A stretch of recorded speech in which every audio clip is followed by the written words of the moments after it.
you've probably already heard about the eldest daughter syndrome, where the eldest daughter of the family is repeatedly burdened with emotional and domestic responsibilities beyond their age in their growing years.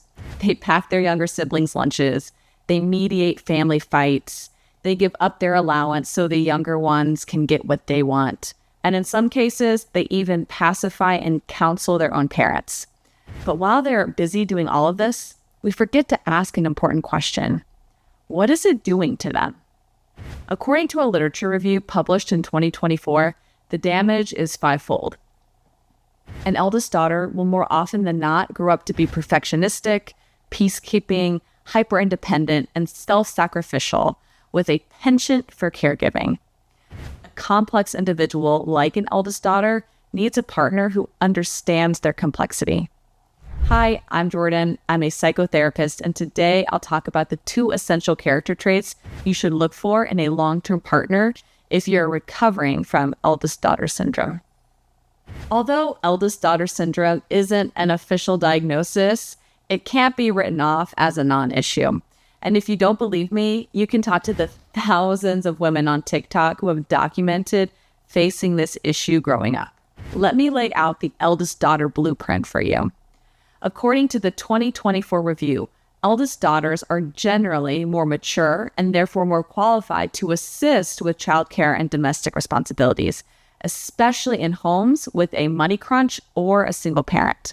The result is a parentified eldest daughter who doesn't know where her childhood ended and her caregiving responsibilities began. But what happens when this parentified child grows up and falls in love? This is what a 2010 study from the University of Virginia set out to explore. The researchers surveyed students who are currently in relationships, 219 people, mostly in their first or second year of undergrad. They also followed up with partner pairs, 39 couples, to get both sides of the story, because what one person remembers isn't always the whole picture. Participants answered 8 measures, all tied to 3 core questions. What was their caregiving role like growing up? What kind of partner are they now? And how's their mental health? And the answers cut deep.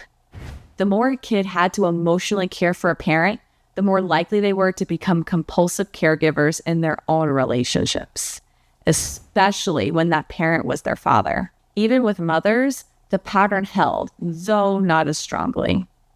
These kids grow up thinking that love means managing someone else's feelings. So by the time they're dating, caregiving isn't a choice, it's a reflex. But here's where it starts to hurt. That compulsive caregiving, it was linked to lower relationship satisfaction and higher levels of depression.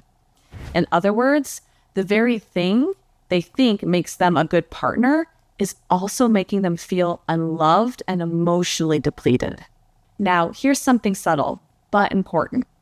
Partners of parentified individuals were much more likely to report low satisfaction. Why? Because if you grew up believing that your value comes from caregiving, you might feel good in relationships where you're doing all the emotional labor. But your partner, they might feel controlled or unseen or like they can't even meet you halfway. So while one partner is saying, "We're great, I'm doing everything I can," the other is quietly burning out. Same pain, different armor. But before I move on to the 2 things eldest daughters should look for in a partner, please drop a like and consider subscribing to our channel because we love having you here. All right, so here are the 2 traits. Trait number 1, they clean up after themselves, both literally and figuratively. This is going to be a hard pill to swallow, but we sometimes pick out partners that mimic the worst parts of our childhood. Why? Well, thought leader and contemporary philosopher Alan de Botton might have an answer for you. So that we're looking to recreate painful situations that we experienced at the hands of our parents, but give them a better ending. So, for example, someone might be, let's imagine a woman who finds herself very often getting together with angry, intemperate, slightly out of control men. You say, okay, why is this happening? You might discover that the past of this person includes a father who was very much like this. The results of the 2010 study gave us another interesting nugget of information. Emotional parentification had strong ties to a preoccupied attachment style. That means always chasing closeness, always trying to prove your worth. These are the folks who grow up believing if I do enough, if I care hard enough, I'll be loved back. And this internal belief might push an eldest daughter to seek out an emotionally immature and ill-equipped partner. So in the world of heterosexual relationships, they take the form of what's called a Peter Pan and Wendy dynamic. They grow up, and responsible Wendy, taking care of the avoidant and emotionally stunted man-child, Peter Pan. But here's the catch. The emotional issues don't go away. If Peter Pan's emotional range is limited, Wendy's compulsive caregiving tries to make up for it. For an emotionally balanced bond, you need someone who can sit with their own feelings instead of handing them over for you to process. Someone who doesn't expect you to carry the weight of their disappointment, their frustration, their fear, and call it love. It's not just finding someone who's nicer or more supportive. It's finding someone who is self-responsible. Because here's the truth. If you grew up being the emotional janitor in your household, you might unconsciously reach for someone who spills everywhere and leaves you to mop it up. But now, you get to choose differently. A partner who says, that's mine and I'll handle it. Instead of, oh, you're just so good at handling things, can you fix this too? But it's important to note that not every emotionally unavailable partner is toxic. Some are just unskilled. But your healing isn't about rescuing them. It's about unlearning the belief that you have to.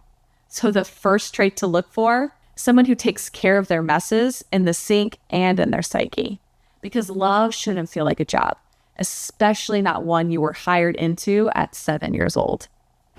Trait number 2, they tell you the truth without tearing you down.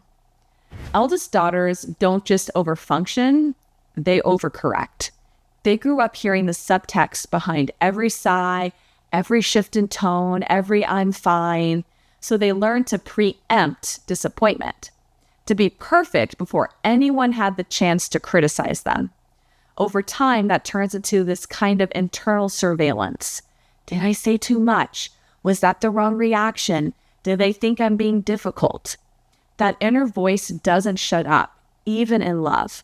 That's why the second trait to look for in a partner is someone who's objective, but not cruel. Someone who can give feedback without making it feel like a verdict. Think grounded, constructive, and honest. They don't sugarcoat, but they don't weaponize the truth. Because here's the thing.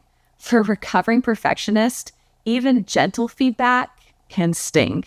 But the right partner doesn't make the sting about you. They stay present, they stay kind, and they help you separate what happened from who you are. That's how healing begins. Not in constant reassurance, but in safety of being seen clearly and still held with care. A partner like this helps you unlearn the idea that you have to be flawless to be loved. All right, so here are my final thoughts. We don't pick the wrong partners because we're foolish. We pick them because some part of us still thinks we have something to fix, something to finish. When you grow up too fast, when you're the one soothing, solving, and stepping up, it wires you to seek out familiar emotional terrain. But when you understand the role you were cast in, you stop auditioning for love. You start choosing it on your terms. You don't need to rewrite your past. You just need to stop letting it pick your partners. And that's when it clicks.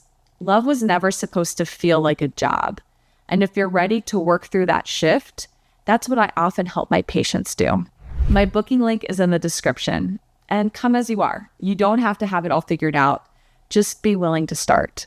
Until then, I'm Jourdan Travers. I'm the clinical director at Awake Therapy, and I'll see you next time. Bye.